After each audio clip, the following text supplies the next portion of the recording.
പരിശുദ്ധ പരമദിവ്യകാരുണ്യത്തിന് എന്നേരവും ആരാധനയും സ്തുതിയും പൂഴ്ചയും ഉണ്ടായിരിക്കട്ടെ.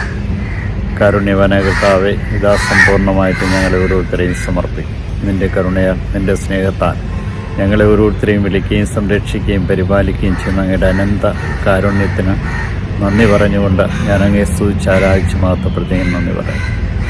കായൻ്റെ പ്രതികാരവാഞ്ചനയും അസൂയയും അസ്വസ്ഥതയും ദൈവത്തോടുള്ള കോപവും സഹോദരനോടുള്ള പ്രതികാരവും എല്ലാം ഇന്നത്തെ വചനത്തിലൂടെ ഞങ്ങളെ ഓർമ്മിപ്പിക്കുന്ന കാരുണ്യവാനായ കർത്താവേ, ഇന്നത്തെ ജനത്തിന് അടയാളം മാത്രം മതിയെന്ന സുവിശേഷത്തിലും ഓർമ്മിപ്പിക്കുമ്പോൾ മനുഷ്യൻ സഹോദരനെതിരെ പ്രതികരിക്കുകയും സഹോദരനെ വഞ്ചിച്ചുകൊണ്ടും കൊലപ്പെടുത്തിക്കൊണ്ടും എല്ലാം സ്വന്തമാക്കുവാൻ ആഗ്രഹിക്കുന്ന ഒരു മനോഭാവമുള്ള ഒരു സാഹചര്യത്തിലാണ് ഞങ്ങൾ ജീവിക്കുന്നത്.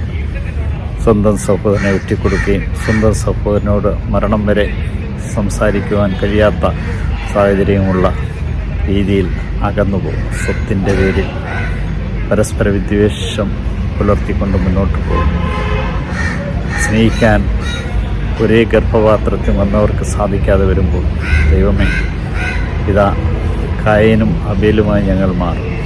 അബേലിനെ പോലെ നിഷ്കളങ്കതയോടുകൂടി ഞങ്ങൾ ജീവിക്കുവാനും അങ്ങേക്ക് യഥാസമയം കൃതജ്ഞതാബലി അർപ്പിച്ചുകൊണ്ട് ഓരോ ബലിയിലും ഞങ്ങളെ ഓരോരുത്തരെയും സമർപ്പിക്കുവാനെന്ന ആഹ്വാനം ചെയ്തുകൊണ്ട് ഈ നിമിഷം വരെ ഞങ്ങളെ കാത്തുപരിപാലിച്ച് അങ്ങയുടെ അനന്തമായ കാരുണ്യത്തിന് നന്ദി അർപ്പിച്ചുകൊണ്ട് ഈ ദിവസത്തെ ദാസമരം നിൻ്റെ കാരുണ്യം ചൊരിയണമേ. നിൻ്റെ രക്ഷ ഞങ്ങൾക്ക് നൽകണമേ. നിൻ്റെ സാന്നിധ്യവും സാമീപ്യവും ഓരോ നിമിഷം അനുഭവിച്ചുകൊണ്ട് നിന്നെ മഹത്വപ്പെടുത്തുവാൻ തക്കവിധം ഞങ്ങളെ ഓരോരുത്തരെയും അനുഗ്രഹിക്കണം. ഈശോയെ, ഇതാ ഈ ദിവസത്തെ അങ്ങേക്ക് സമർപ്പിക്കും. ദൂതന്മാരുടെ രാജാവായ നസ്രേക്കാരൻ യേശുവെ, പെട്ടെന്നുള്ള മരണത്തെ അപകടങ്ങളെ കാത്തുറണം. പ്രഭാതത്തിൽ എഴുന്നേറ്റ് അങ്ങേ മഹത്വപ്പെടുത്തുവാൻ തക്കവിധം ഞങ്ങളെ ഓരോരുത്തരെയും അനുഗ്രഹിക്കണം. ഈശോയെ നന്ദി, ഈശോയെ സ്തുതി, ഈശോ ആരാധന.